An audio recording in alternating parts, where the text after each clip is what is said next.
Honorable President of India, Home Secretary, Government of India holding the charge of Secretary Personnel, Director LBSNAA, Secretary to the President, distinguished guests, my fellow officer trainees, ladies and gentlemen, a very good morning. To be addressed, guided and inspired by the first citizen of our country in Rashtrapati Bhavan is a much awaited and cherished moment in the life of every young probationer. It is indeed a high privilege and distinct honor to have an audience with the Honorable President of India. Ma'am, I, Saksham Goyal, on behalf of the IAS Officers Batch of 2022, express our heartfelt gratitude for this opportunity. To initiate the proceedings, may I now invite Shri Ajay Kumar Bhalla, Home Secretary and Secretary Personnel, to kindly deliver the welcome address. Bharat की माननीय राष्ट्रपति महोदया, राष्ट्रपति जी के सचिव, निदेशक लाल बहादुर शास्त्री प्रशासन academy, 2022 batch के सहायक सचिव और मेरे साथी, 2022 बैच के आईएएस अधिकारियों और हम सभी के लिए एक विशेष अवसर है कि हमें आज माननीय राष्ट्रपति महोदया जी से मिलने का अवसर मिला है। कार्मिक और प्रशिक्षण विभाग की ओर से मैं इस महत्वपूर्ण अवसर पर यहाँ उपस्थित सभी लोगों का हार्दिक स्वागत करता हूँ। प्रतिवर्ष कार्मिक और प्रशिक्षण विभाग युवा आईएएस अधिकारियों को उनके करियर की शुरुआत में ही भारत सरकार के कामकाज के बारे में जानकारी प्रदान करने के लिए सहायक सचिवों के कार्यक्रम का आयोजन करता है।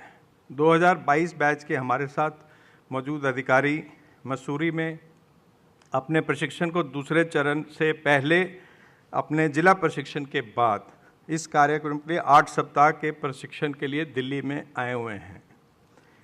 सहायक सचिव कार्यक्रम को माननीय प्रधानमंत्री जी के विजन के अनुसार वर्ष 2015 में प्रारंभ किया गया था, जब भारतीय प्रशासनिक सेवा के 2013 बैच के अधिकारियों को मंत्रालय विभागों में सहायक सचिव के रूप में पहली बार तैनात किया गया था।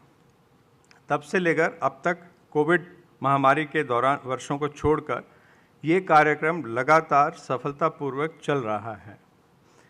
इस वर्ष 181 आईएएस अधिकारियों को 20 मई 2024 से 12 जुलाई 2024 तक 8 सप्ताह की अवधि के लिए भारत सरकार के 46 मंत्रालयों और विभागों में सहायक सचिव के रूप में तैनात किया गया है। सहायक सचिव कार्यक्रम सरकार के समग्र सिविल सेवा की कैपेसिटी बिल्डिंग के प्रयासों को में एक महत्वपूर्ण भूमिका निभाता है। ये उन्हें राज्य स्तरीय पॉलिसी इम्प्लीमेंटेशन के साथ तालमेल बिठाकर नेशनल पर्सपेक्टिव हासिल करने में मदद करता है। ये उन्हें सिटीजन सेंट्रिक प्रशासन के लिए whole of the government approach को आत्मसात करने और विकसित भारत के परिवर्तन एजेंट बनने का अवसर भी देता है। वे ये भी समझेंगे कि पब्लिक सर्विस डिलीवरी में सुधार और फ्यूचर रेडी गवर्नेंस सुनिश्चित करने के लिए भारत सरकार में टेक्नोलॉजी को कैसे अपनाया जा रहा है। मंत्रालयों और विभागों को भी सहायक सचिवों के नवीन विचारों से लाभ होगा, जो कि वे अपने इनोवेटिव आइडियाज़ के थ्रू साझा भी कर सकते हैं। सहायक सचिव कार्यक्रम की एक प्रमुख विशेषता ये भी है कि युवा अधिकारियों को माननीय राष्ट्रपति जी, माननीय उपराष्ट्रपति जी और माननीय प्रधानमंत्री जी से भेंट करने तथा देश के वरिष्ठ सिविल सर्वेंट्स को क्लोज इंटरेक्शन करने का अवसर भी देता है। कार्यक्रम के दौरान ये अधिकारी नई और पुरानी संसद की इमारतों, प्रधानमंत्री संग्रहालय एवं राजघाट पर महात्मा गांधी जी के स्मारक का भी दौरा करते हैं। माननीय राष्ट्रपति जी, युवा अधिकारियों के लिए मार्गदर्शन और प्रेरणा से युक्त आपके संबोधन को सुनने के लिए हम उत्सुकता से प्रतीक्षारत हैं। मैं आश्वस्त हूँ कि आज का ये सुअवसर उनकी स्मृति पटल पर सदैव अंकित रहेगा और अपने समग्र कैरियर के दौरान इन सहायक सचिवों को पब्लिक एडमिनिस्ट्रेशन के उच्च मानकों को प्राप्त करने के लिए प्रेरित करेगा। धन्यवाद। जय हिंद। आदरणीय राष्ट्रपति महोदया एवं समस्त अतिथिगण, माननीय महोदया, मेरा नाम तुषार आनंद है। मैं उत्तर प्रदेश के लखनऊ जिले का निवासी हूँ और मुझे आगमुट संवर्ग आवंटित हुआ है। वर्तमान में मैं वित्त मंत्रालय आर्थिक कार्य विभाग में सहायक सचिव के पद पर कार्यरत हूँ। माननीय महोदया, एक प्रशिक्षु अधिकारी से कर्मयोगी बनने का हमारा सफ़र लाल बहादुर शास्त्री राष्ट्रीय प्रशासन अकादमी मसूरी के बुनियादी पाठ्यक्रम से प्रारंभ हुआ, जहां पर अनुशासन, समयबद्धता एवं अंतर सेवा मेल मिलाप जैसे मौलिक गुण हमें सिखाए गए। शैक्षिक पाठ्यक्रम के दौरान हमें विभिन्न विषयों जैसे कानून, लोक प्रशासन, अर्थशास्त्र और प्रबंधन में विशेषज्ञों ने प्रशिक्षण प्रदान किया। केवड़िया भ्रमण, जहां पर माननीय प्रधानमंत्री जी ने हमें संबोधित किया, एक अविस्मरणीय अनुभव था। माननीय महोदया, बुनियादी पाठ्यक्रम के समापन समारोह में आपके आगमन से प्रशिक्षु अधिकारियों का उत्साहवर्धन हुआ। प्रथम चरण के प्रशिक्षण के दौरान अकादमी के विशेषज्ञों ने हमें भू राजस्व, दंड प्रक्रिया एवं क्षेत्रीय भाषाओं का भी ज्ञान प्रदान किया। अकादमी के सैद्धांतिक प्रशिक्षण के उपरांत महोदया 1 वर्ष की अवधि के लिए क्षेत्र प्रशिक्षण हेतु हम अपने संवर्ग में गए। इस अवधि में हमने जिला प्रशासन की कार्यप्रणाली को समझा और सामान्य नागरिकों की समस्याओं का समाधान करने का प्रयत्न किया। मेरी माटी मेरा देश और विकसित भारत संकल्प यात्रा जैसी महत्वपूर्ण सरकारी योजनाओं में भाग लेने का भी हमें अवसर प्राप्त हुआ। माननीय महोदया, इसके उपरांत सहायक सचिव कार्यक्रम में हमें सचिवालय की कार्यप्रणाली को अनुभव करने का एक सुनहरा अवसर मिला, जहां जिला प्रशिक्षण ने हमें क्षेत्रीय स्तर पर प्रशासन में कुशल बनाया। वहीं सहायक सचिव कार्यक्रम ने हमें केंद्र सरकार की कार्यप्रणाली से अवगत कराया। सहायक सचिव कार्यक्रम ने हमें राष्ट्रीय दृष्टिकोण और विविध राष्ट्रीय नीतियों को समझने में मदद की। इससे हमें भारत सरकार की नीतियों के व्यापक परिप्रेक्ष्य में संवेदनशीलता प्राप्त हुई। इसके पश्चात जब हम अपने संवर्ग में लौटेंगे तो हम प्रेरित परिवर्तन कारक की भूमिका निभाएंगे। इस अवधि में सहायक सचिवों ने राष्ट्र के लिए महत्वपूर्ण विषयों पर शोध किया और नीति पत्र में राष्ट्र निर्माण के लिए सुझाव दिए। इसके उपरांत हम अपने प्रशिक्षण के द्वितीय चरण के लिए अकादमी जाएंगे। माननीय महोदया, अकादमी द्वारा दिया गया ये प्रशिक्षण हमारे व्यक्तित्व के सर्वांगीण विकास के लिए महत्वपूर्ण रहा और हमें कर्मयोगी बनाने में सहायक रहा। मैं पूर्ण विश्वास के साथ कह सकता हूँ कि इस प्रशिक्षण के माध्यम से हम अपने राष्ट्र को अमृत काल में एक विकसित और सशक्त भारत बनाने में सफल होंगे। धन्यवाद। जय हिंद। अब मैं अपनी सहकर्मी सुश्री स्नेहा को अपने अनुभव साझा करने के लिए मंच पर आमंत्रित करता हूँ। Honorable President of India, esteemed dignitaries and my dear friends, a very warm welcome to all of you. I am Sneha, born into Odisha cadre. It is indeed my honor and privilege to share my experiences today with all of you. J.K. Rowling once said, "There's always room for a story that can transport people from one place to another." So let me begin today with the story of a young girl child. This brave child changed her school in the 12th class but faced harassment as she was denied a transfer certificate due to unpaid fees. Coming from a poor background, she was unable to pay the full fees on time, and she was in the risk of losing an entire academic year. This is when one of my friends, who is sitting with us here today, intervened. He diligently researched and discovered a High Court judgment saying that a transfer certificate cannot be withheld due to non-payment of fees. This resolved the issues. Honorable President, moments like these remind me the importance of empathy and the need to understand the struggles and aspirations of the citizens we serve. Honorable President, during our district training, we had the privilege of observing closely the challenges and responsibilities of a district collector.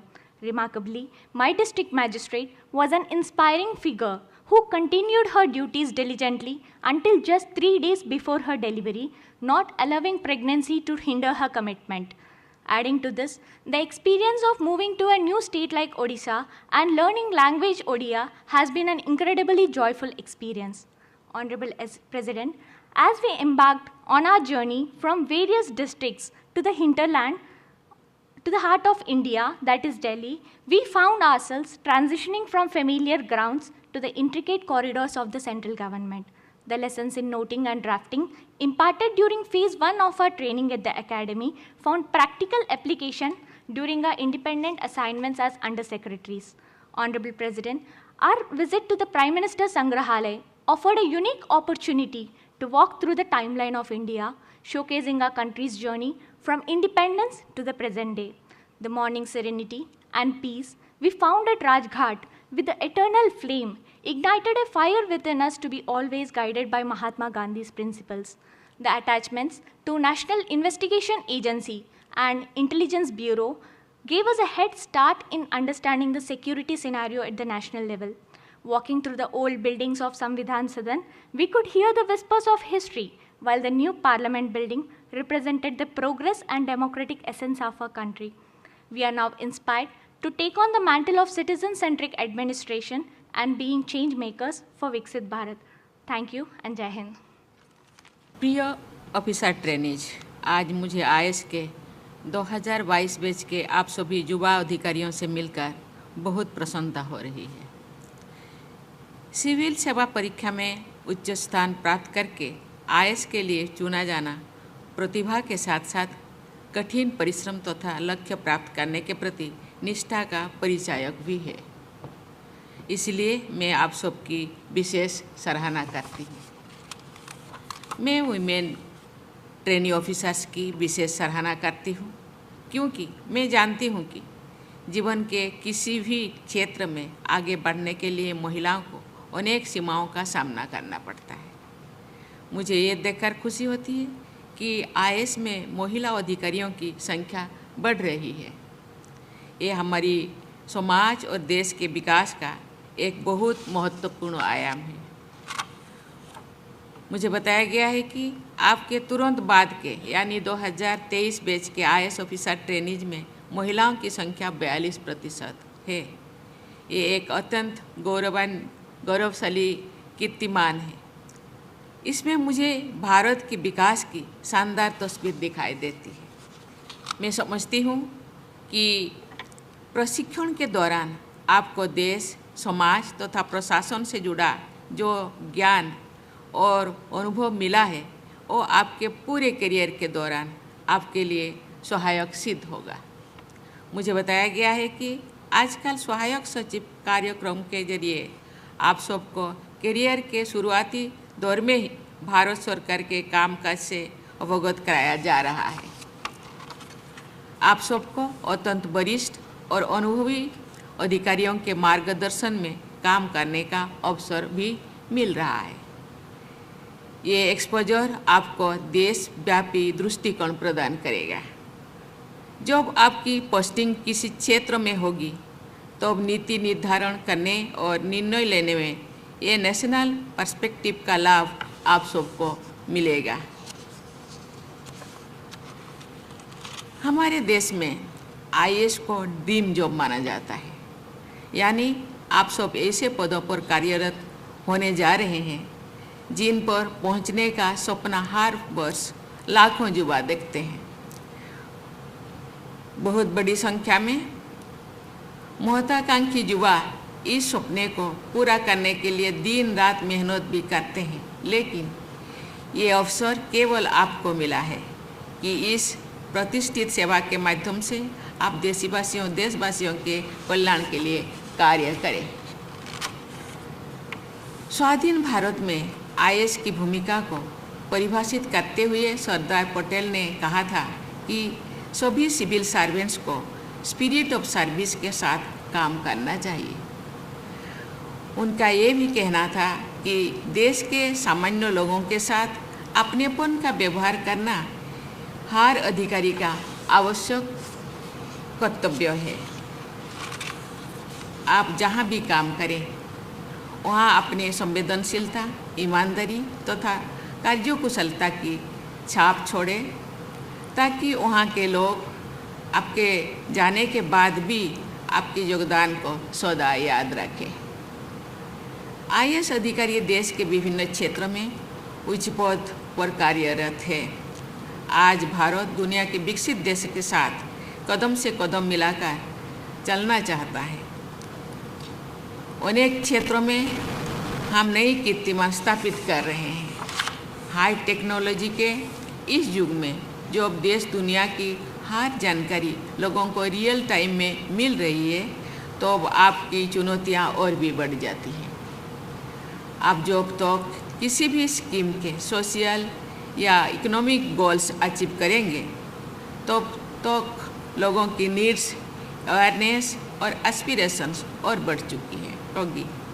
इसीलिए आप आज से ही ऐसे schemes बनाना शुरू करें जिनके बल पर आप फ्यूचर रेडी हैं। बड़ी लक्ष्यों को प्राप्त करने के लिए, इंक्लूसिव और सस्टेनेबल डेवलपमेंट के लिए तथा हर वर्ग के लोगों के सोशियो इकोनॉमिक एम्पावरमेंट के लिए प्रशासन की कार्य संस्कृति जनभागीदारी पर आधारित होनी चाहिए। विकसित भारत के निर्माण के लिए विकसित मानसिकता अनिवार्य है। अनेक IAS अधिकारियों ने सराहनीय कार्य किए हैं तथा देश की उपलब्धियों में अमूल्य योगदान दिए हैं। ऐसे अधिकारियों को आप सब अपना रोल मॉडल बना सकते हैं। आज के संदर्भ में आप सबको केवल एडमिनिस्ट्रेटर्स ही नहीं बल्कि फैसिलिटेटर्स और मैनेजर्स की भूमिका भी निभानी है। आपकी सफलता इस बात पर निर्भर करेगी कि किस तरह से सबको साथ लेकर आप अकाउंटेबल, ट्रांसपेरेंट और इफेक्टिव एडमिनिस्ट्रेशन प्रदान कर पा रहे हैं। प्रिय ऑफिसर ट्रेनीज, प्रशासक के लिए सबसे अधिक महत्वपूर्ण होता है लोगों का विश्वास जीतना और उसे बनाए रखना। एक्सेसिबिलिटी, ट्रांसपेरेंसी और ट्रस्ट बिल्डिंग के लिए आप टेक्नोलॉजी का सदुपयोग कर सकते हैं। आपके रास्ते में कई चुनौतियां, सीमाएं और समस्याएं आएगी। नैतिकता पर किसी भी तरह के आघात से निपटने के लिए आपको आरंभ से ही सचेत और सक्रिय रहना होगा। मुझे विश्वास है कि सरकार की नीतियों और कार्यक्रम में लागू करने के साथ साथ आप सब अपने निजी आचरण में भी इंटीग्रिटी, राइटियसनेस और सस्टेनेबिलिटी को बढ़ावा देंगे। मुझे ये जानकर प्रसन्नता होती है कि अनेक अधिकारी इनोवेशंस को बढ़ावा दे रहे हैं। मुझे विश्वास है कि आप सब भी नई सोच के साथ नई समाधानों के द्वारा देश के विकास को आगे बढ़ाएंगे। मुझे पूरा भरोसा है कि आप सब आने वाले समय में भारत का गौरव बढ़ाएंगे। अमृतकाल के दौरान भारत को विकसित राष्ट्र बनाने के संकल्प को सिद्ध करने में आप सब अमूल्य योगदान देंगे। इसी विश्वास के साथ मैं आप सभी को हार्दिक शुभकामनाएं देती हूं और आपके उज्जवल भविष्य की मंगल कामना करती हूं। धन्यवाद। जय हिंद, जय भारत।